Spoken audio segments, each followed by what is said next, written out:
bienvenidos y bienvenidas a una nueva sesión de aprendizaje. Espero que estén muy bien tomando las medidas de higiene necesarias para cuidar de la salud y por supuesto quedándose en casa. Mi nombre es Lilibet Calix, docente del área de Ciencias Naturales.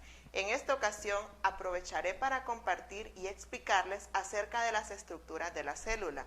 Les invito a estar muy atentos y con toda la disponibilidad de seguir aprendiendo. Vamos a observar la imagen. ¿Qué está haciendo la persona en la imagen? Muy bien, ella está utilizando un microscopio, pero ¿para qué sirve ese instrumento que se está utilizando? Exactamente, se utiliza para poder observar organismos microscópicos. ¿Qué es una célula? Correcto, la célula es la unidad fundamental y estructural de todo ser vivo. Según el número de células que contengan los seres vivos, pueden ser unicelulares cuando poseen una célula, ejemplo, las bacterias, o pluricelulares cuando poseen varias células, ejemplo, plantas y animales.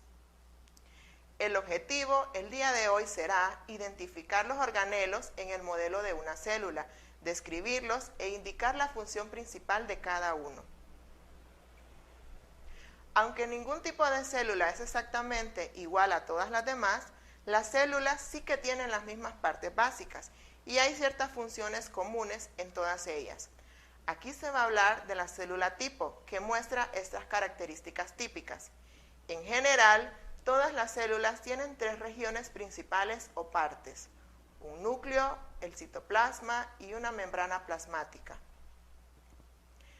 El núcleo, como pueden observar en la imagen, generalmente está situado cerca del centro de la célula y contiene el material genético.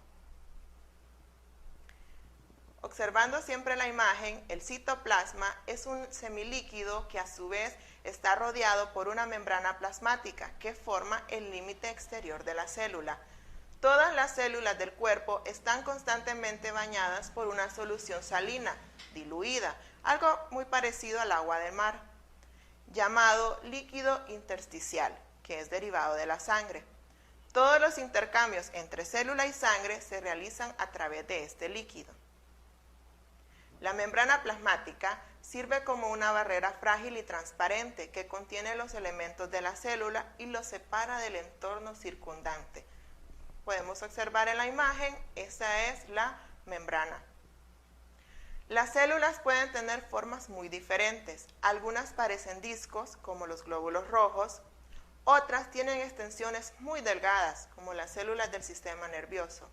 Otras parecen palillos de dientes apuntándose unas a otras, las células del músculo liso. Las células también varían mucho en las funciones que desempeñan en el organismo. Por ejemplo, los leucocitos vagan libremente por los tejidos corporales y protegen el organismo destruyendo bacterias y otros cuerpos extraños. El núcleo. Para las células es el centro de control, que es la que contiene a los genes, el material genético o ácido desoxirribonucleico, o sus siglas ADN. Es muy parecido a un plano que contiene todas las instrucciones necesarias para construir el cuerpo entero. Aunque es más frecuente oval o esférica, la forma del núcleo suele adaptarse a la forma de la célula. Por ejemplo, si la célula es alargada, el núcleo suele ser igualmente alargado también. El núcleo tiene tres zonas o estructuras fácilmente reconocibles: la estructura nuclear, los nucleolos y la cromatina. Todos podemos observarla en la imagen. La envoltura nuclear, el núcleo está delimitado por una doble membrana llamada envoltura nuclear o membrana nuclear. Entre las dos membranas hay un foso o un espacio lleno de líquido.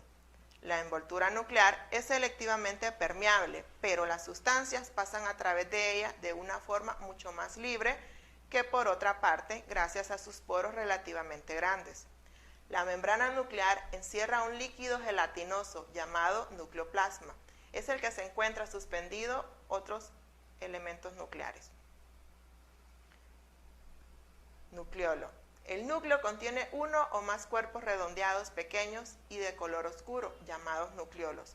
Estos son lugares en los que se juntan los ribosomas, la mayoría de los cuales finalmente migran al citoplasma, donde el emplazamiento para que tenga lugar la síntesis de proteínas. La membrana plasmática, la flexible membrana plasmática, es una barrera frágil y transparente.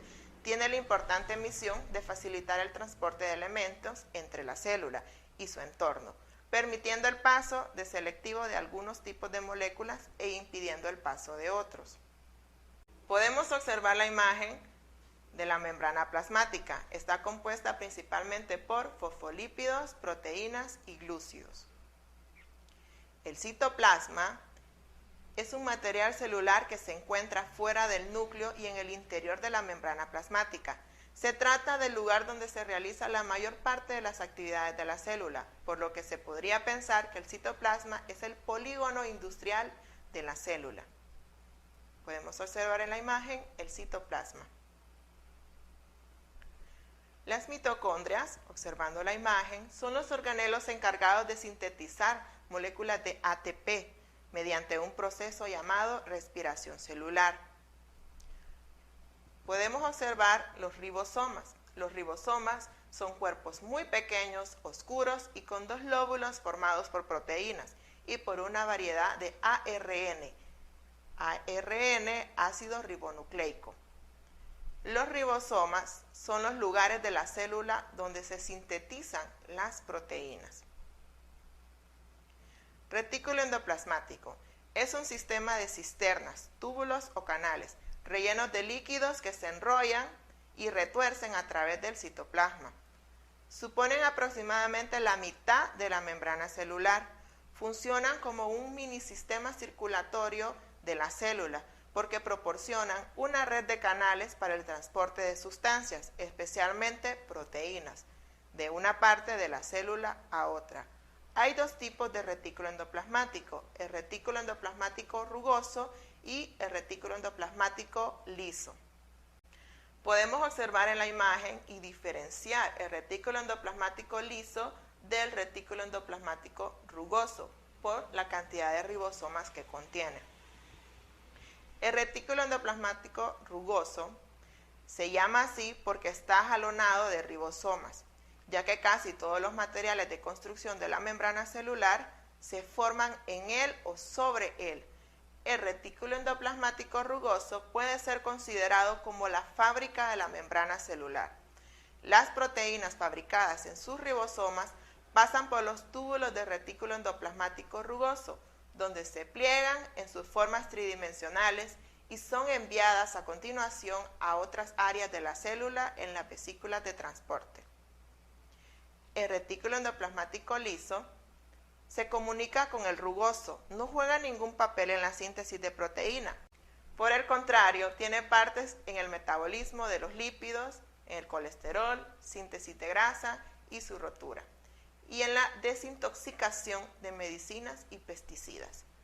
Por eso, no es de extrañar que las células hepáticas estén llenas de retículo endoplasmático liso, así como las células que producen hormonas con base esteroides, por ejemplo, las células de los testículos masculinos que fabrican testosteronas. Podemos observar en la imagen los lisosomas. Aparecen con distintos tamaños. Son sacos membranosos que contienen enzimas digestivas poderosas. Las enzimas lisosomales son capaces de digerir estructuras celulares gastadas o no utilizables, y la mayoría de las sustancias extrañas que entran en la célula, los lisosomas, funcionan como lugares de demolición de la célula. Son especialmente abundantes en los fagocitos, que son las células que se deshacen de las bacterias y de los restos de células. Observando la imagen, los peroxisomas. Los peroxisomas son organelos membranosos con la forma de esfera, presentes en el citoplasma de las células eucariotas. Se encargan de desechar cualquier sustancia tóxica y de desecho. Los centriolos, que se pueden observar, poseen microtúbulos. Son estructuras exclusivas de las células animales. Están formadas por 9 grupos de 3 microtúbulos cada uno, constituidos por una proteína llamada tubulina. Observando la imagen, aparato de Golgi. Este organelo está formado por un conjunto de 6 o 20 membranosas bolsas llamadas sacos, apiladas unas sobre otras. Intervienen en el proceso de distribución y la modificación de proteínas dentro de la célula y fuera de la célula. En conclusión, todos los organismos constan de una o más células. La célula es la unidad más pequeña de vida y forma la base de la continuidad de los seres vivos. Todas las células comienzan a vivir con una membrana plasmática, un núcleo y citoplasma, en el cual se encuentran en suspensión los organelos que forman las células eucariotas. Como tarea, deberán realizar en casa con materiales reciclables una maqueta de la célula, puede ser la célula vegetal o la célula animal. De igual manera, escribir en su cuaderno las siguientes preguntas. ¿Qué función tiene el núcleo en la célula y qué tienen en común las células eucariotas? Nos vemos en la próxima clase y recuerda, te queremos estudiando en casa. Hasta pronto.